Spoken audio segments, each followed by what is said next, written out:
De retour sur Gaming Away, de retour sur Echo the Dolphin. Re-bienvenue à tous et à toutes. Nous touchons à la fin de cette deuxième partie du jeu, puisque nous sommes à l'avant-dernier niveau, qui nous amènera ensuite au boss, enfin entre guillemets à la fameuse machine infernale qui menace ce monde depuis maintenant un certain temps. Ça va être l'occasion enfin de pouvoir mettre un terme à cette chose, et puis bah, vous allez voir, de passer dans une autre réalité alternative qui sera là encore bien différente. Alors je crois me souvenir que ce niveau est extrêmement court, donc vraiment en fonction du temps que je vais y mettre, je pense que j'enchaînerai sur le niveau suivant si jamais vraiment je mets très peu de temps à le terminer. Alors le principe de ce niveau, c'est que vous voyez, vous êtes dans une espèce de système en fait d'irrigation, enfin d'irrigation sans doute, de refroidissement de la machine, avec ces canalisations. Vous avez une... Là c'est un peu confus là, je vous l'avoue, mais la caméra est un peu folle là. Voilà, avec ces systèmes, vous voyez, vous avez ces tunnels là un peu partout, et là on passe par-dessus ces différents chemins. Alors en fait, ces canalisations, pour la plupart, vous ramènent au début du niveau, sauf une qui vous amène à la sortie, et si j'ai bonne mémoire, normalement c'est la toute dernière au fond. Donc on va aller voir ça. Donc pour ce faire, il faut sauter par-dessus. Donc vous voyez, elle est vitalite, mais bon, je vais pas me faire chier à les prendre là, parce que honnêtement, sinon j'ai passé 2 heures encore, le temps de doser les sauts et tout ça. Et j'ai pas envie de faire une vidéo sur comment je récupère des vitalites. Oh putain. Voilà, donc normalement la dernière, je vais voir, et si vraiment c'est celle-là, et ben le niveau sera fini immédiatement. Bon, que voilà, allez. Alors là j'ai deux choix, est-ce que c'est gauche ou est-ce que c'est droite?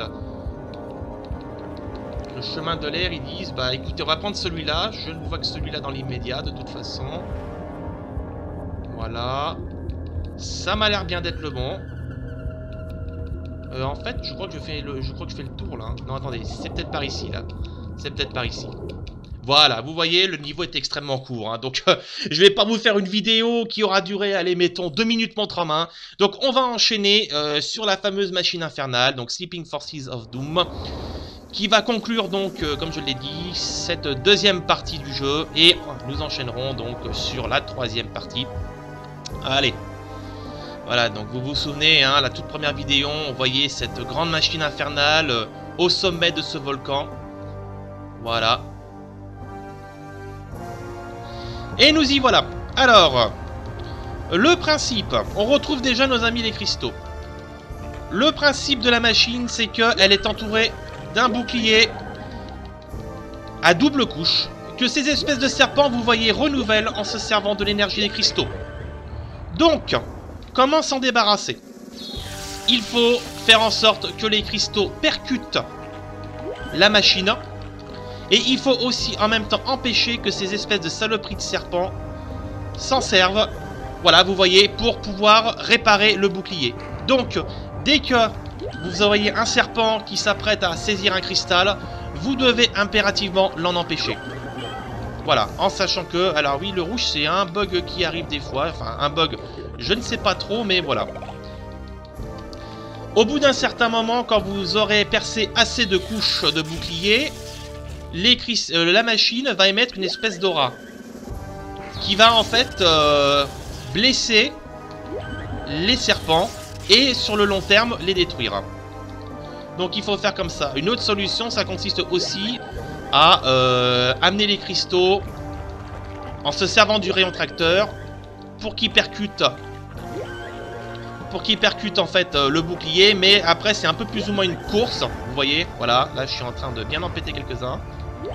Donc la solution de base, ça reste quand même d'empêcher d'empêcher que les serpents s'emparent des cristaux. Voilà.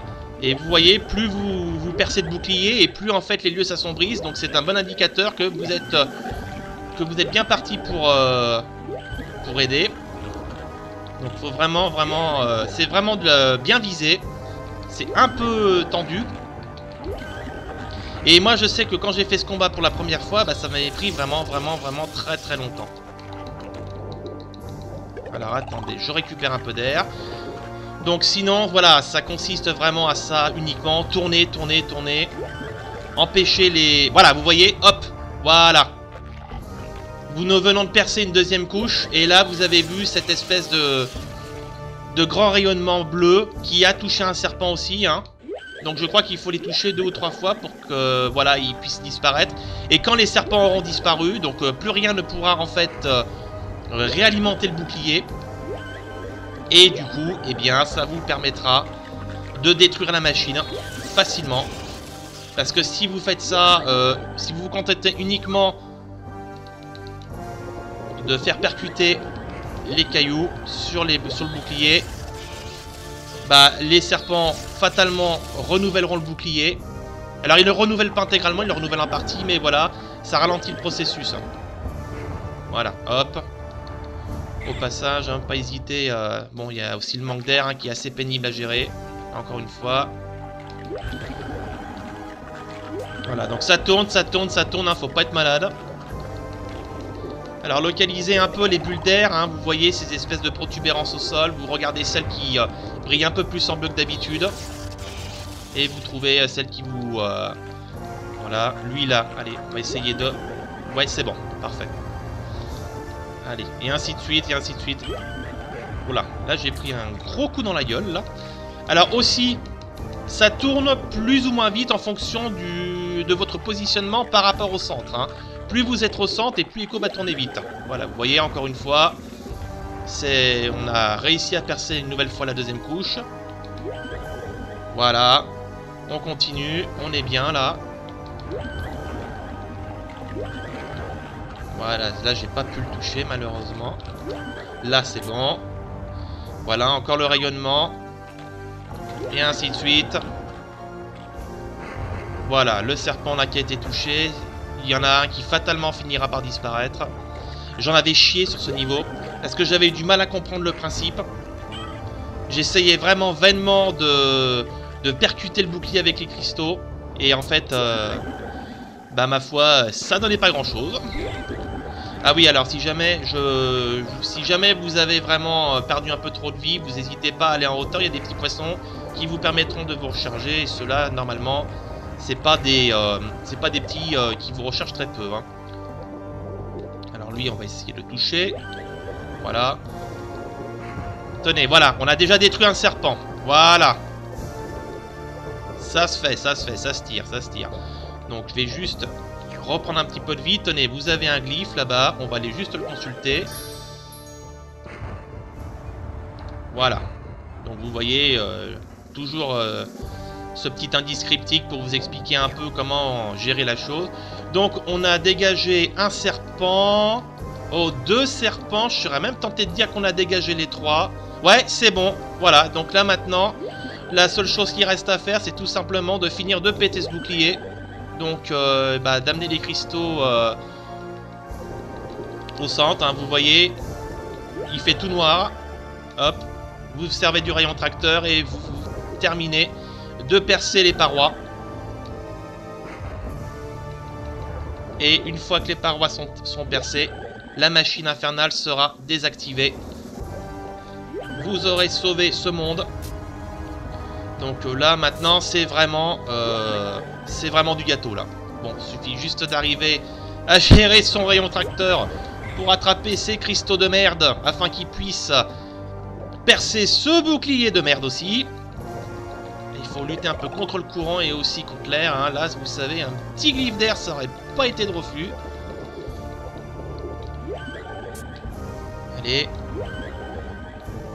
Voilà, il en manque plus que 2, vous voyez. Le cœur de la machine, là. Voilà, plus qu'un, et on est bon. Ah voilà, ça y est, c'est fait. Et voilà. La musique prend fin, et vous voyez également ce qui se passe. Ça s'arrête de tourner. Les cristaux continuent tranquillement de voler. Mais nous, ça y est, c'est fini. On a terminé. On récupère le dernier trait. Du moins, le deuxième trait de ce monde. Et la suite. Nous avons terminé ce deuxième épisode. Donc, je vous laisse avec la cinématique. Et l'arrivée dans la troisième partie d'Echo the Dolphin.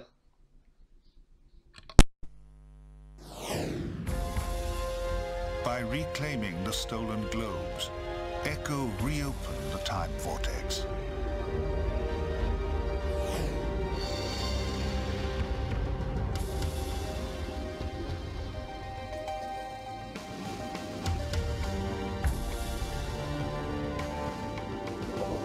dolphins of the past were ignorant of what had been stolen from them.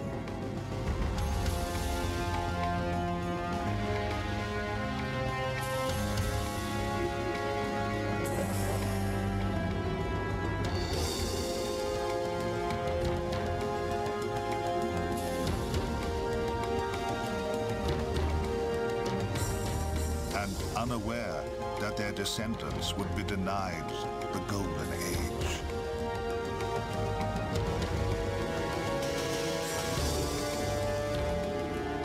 But when intelligence and ambition were returned to them,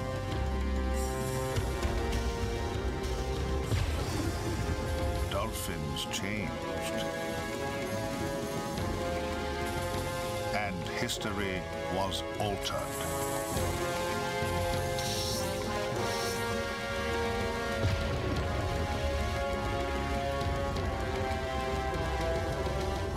But Echo's world was not restored.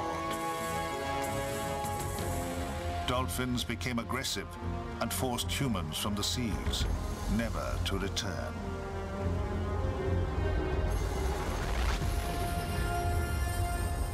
And dolphins built a new reality.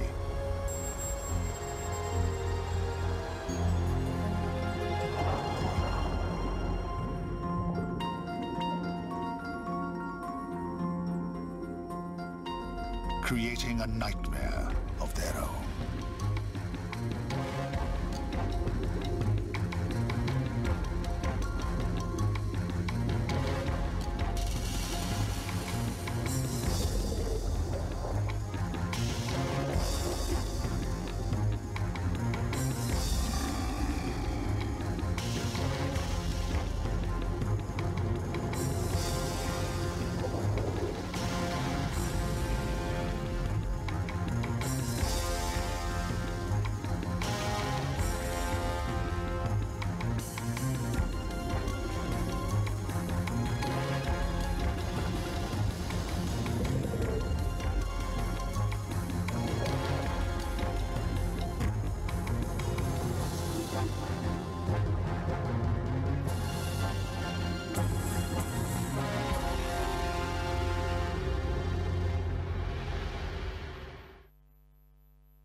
Voilà, nous venons d'entrer dans la troisième partie de ce jeu intitulé tout simplement Le Cauchemar du Dauphin, où le Dauphin va devenir en fait